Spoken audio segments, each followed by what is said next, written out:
सोडवायची हे पाहणार आहोत। बघा या ठिकाणी आपल्याला हे जे दिलेलं आहे म्हणजे या ठिकाणी जे नसलेली प्रश्नचिन्हांच्या जागी नेमकं कोणती अक्षरे येतात हे आपल्याला या ठिकाणी बघायचं आहे। पहिल्यांदा या ठिकाणी प्रश्नचिन्ह दिलेलं आहे यम यन परत प्रश्नचिन्ह परत यन परत यम परत यम परत प्रश्नचिन्ह यम यन यम प्रश्नचिन्ह यन प्रश्नचिन्ह यन। हा तर ह्या प्रश्नचिन्हांच्या जागी नेमके या पर्यायामधले कोणते अक्षर येतात हे आपण बघूया। एकूण अक्षरे किती आहेत बघा बरं। मग हे सोडवण्यासाठी आता आपल्याला असं सहज बघितलं तर लक्षात येणार नाही की नेमकं कोणतं प्रश्नचिन्हाच्या जागी अक्षर येणार आहे। एकूण किती अक्षर आहेत मोजा 1 2 3 4 5 6 7 8 9 10 बरोबर ना। हा 15 अक्षर आहेत। मग आता आपण याचे काय करूया गट करूया।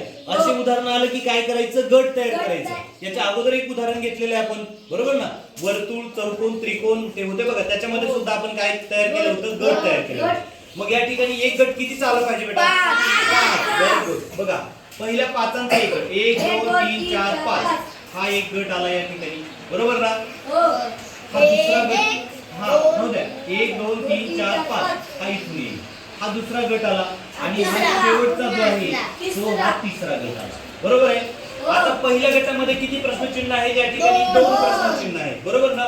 दुसऱ्या गटामध्ये 1 प्रश्नचिन्ह आहे आणि तिसऱ्या गटामध्ये या ठिकाणी 2 प्रश्नचिन्ह आहेत बरोबर।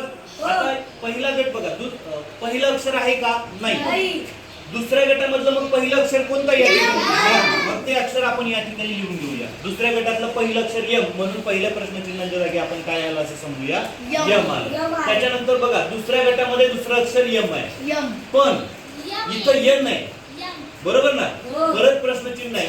आता इथं यन आहे हे बघा तिसरं अक्षरच्या नंतर इथं चौथं अक्षर कोणतं आहे यम आहे म्हणजे इथं सुद्धा चौथं अक्षर प्रश्नचिन्हाच्या जागी यम बरोबर ना।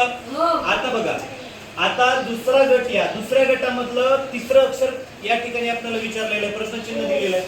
मग पहिल्या गटामधलं तिसरं अक्षर दिलंय का बघा 1 2 3 दिलेलं आहे बघा कोणतं आहे शाबास यन बरोबर ना।